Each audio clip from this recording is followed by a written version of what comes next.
wabarakatuh.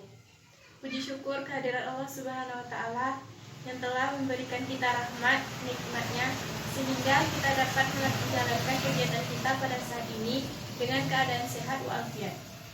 Perkenalkan, nama saya Poni Agustin dengan NIM 12040326311, jurusan Ilmu Komunikasi kelas 1P. Baiklah, di sini saya akan menyampaikan materi tentang teori psikodinamika, di mana tugas ini sebagai tugas UTS mata kuliah psikologi. Sejarah teori psikodinamika. Istilah psikodinamika untuk menggambarkan proses pikiran sebagai aliran energi psikologis atau libido dalam otak yang kompleks secara organik. Ide untuk ini datang dari penasehat tahun pertama, yaitu Ernst von Greuth di Universitas Wina, yang berpendapat bahwa semua organisme hidup, termasuk manusia, pada dasarnya adalah sistem energi yang menerapkan prinsip kekekalan energi.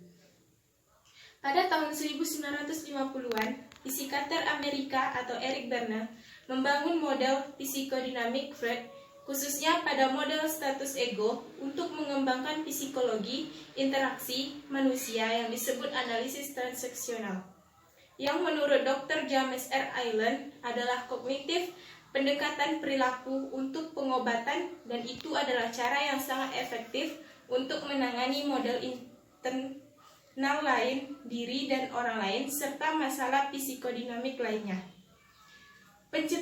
Pencetus dari teori psikodinamika yang pertama yaitu Sigmund Freud. Konsep dari teori Freud yang paling terkenal adalah tentang adanya alam bawah sadar yang mengendalikan sebagian besar perilaku. Selain dia juga memberikan pernyataan bahwa perilaku manusia didasari pada hasrat seksualitas yang pada awalnya dirasakan oleh manusia semenjak dia kecil. Metode Freud yang digunakan untuk menyembuhkan penderita tekanan psikologis yaitu asosiasi bebas dan analisis mimpi. Dasar terciptanya metode tersebut adalah dari konsep alam bawah sadar. Asosiasi bebas adalah metode yang digunakan untuk mengungkap masalah-masalah yang ditekan pada diri seseorang. Yang kedua yaitu Erik Erikson. Erik Erikson adalah seorang psikolog Jerman yang terkenal dengan teori tentang 8 tahap perkembangan pada manusia. Erikson menjadi terkenal karena upaya dalam mengembangkan teori tentang tahap perkembangan manusia yang dirintis oleh Freud. Dari teori psikodinamika. Teori psikodinamika adalah teori yang berusaha menjelaskan hakikat dan perkembangan kepribadian. Teori ini didasarkan pada asumsi bahwa perilaku berasal dari gerakan dan interaksi dalam pikiran manusia. Kemudian, pikiran merangsang perilaku dan keduanya saling mempengaruhi dan dipengaruhi oleh lingkungan sosialnya.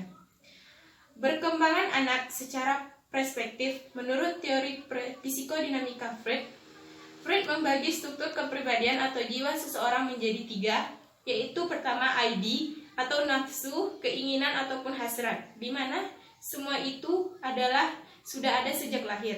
Yang kedua ego atau akal, yang ketiga yaitu superego atau hati nurani. Contoh teori psikodinamika. Perspektif psikologis memberikan cara baru untuk memandang beberapa contoh. Semua tindakan kita yang memiliki suatu penyebab, tetapi penyebab itu lebih sering merupakan tindakan bawah sadar. Saya ambil contoh salah satu dari teori Freud atau mempunyai keinginan ataupun kepuasan secara pribadi. Contoh ini juga sering terjadi dalam kehidupan sehari-hari. Yang pertama yaitu seseorang terjebak macet saat pulang kantor dan dia hanya ingin motornya bergerak. Ia marah pada situasi itu, lalu memaksakan motornya melaju ke depan. Tidak peduli bahwa dia mematahkan kaca spion orang ketika mencoba melaju untuk mendahului mobil-mobil di depannya.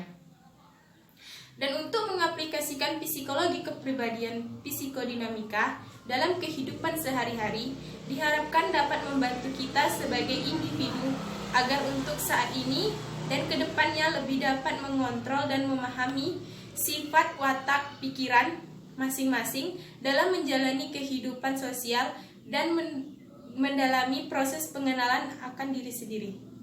Mungkin itu dari saya, lebih dan kurangnya saya mohon maaf. Wabillahi taufiq wa hidayah. Assalamualaikum warahmatullahi wabarakatuh. Oleh manusia semenjak dia kecil.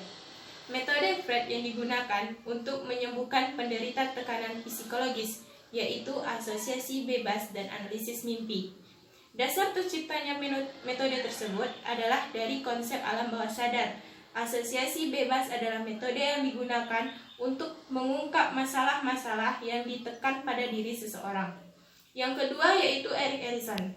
Erik Erikson adalah seorang psikolog Jerman yang terkenal dengan teori tentang 8 tahap perkembangan pada manusia. Erikson menjadi terkenal karena upaya dalam mengembangkan teori tentang tahap perkembangan manusia yang dirintis oleh Freud. Dari teori psikodinamika. Teori psikodinamika adalah teori yang berusaha menjelaskan hakikat dan perkembangan kepribadian. Teori ini didasarkan pada asumsi bahwa perilaku berasal dari gerakan dan interaksi dalam pikiran manusia. Kemudian, pikiran merangsang perilaku dan keduanya saling mempengaruhi dan dipengaruhi oleh lingkungan sosialnya. Berkembangan anak secara perspektif menurut teori psikodinamika Freud membagi struktur kepribadian atau jiwa seseorang menjadi 3, yaitu pertama ID atau nafsu, keinginan ataupun hasrat, di mana semua itu sudah ada sejak lahir. Yang kedua ego atau akal. Yang ketiga yaitu superego atau hati nurani. Contoh teori psikodinamika. Perspektif psikologis memberikan cara baru untuk memandang beberapa contoh. Semua tindakan kita yang memiliki suatu penyebab, tetapi penyebab itu lebih sering merupakan tindakan bawah sadar. Saya ambil contoh salah satu dari teori Freud atau mempunyai keinginan ataupun kepuasan secara pribadi. Contoh ini juga sering terjadi dalam kehidupan sehari-hari.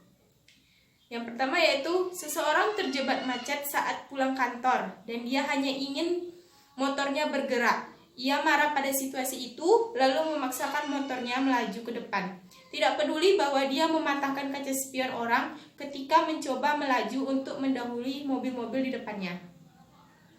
Dan untuk mengaplikasikan psikologi kepribadian psikodinamika dalam kehidupan sehari-hari diharapkan dapat membantu kita sebagai individu agar untuk saat ini dan kedepannya lebih dapat mengontrol dan memahami sifat watak pikiran masing-masing dalam menjalani kehidupan sosial dan mendalami proses pengenalan akan diri sendiri. Mungkin itu dari saya, lebih dan kurangnya saya mohon maaf. Wabillahi taufiq wa hidayah. Assalamualaikum warahmatullahi wabarakatuh.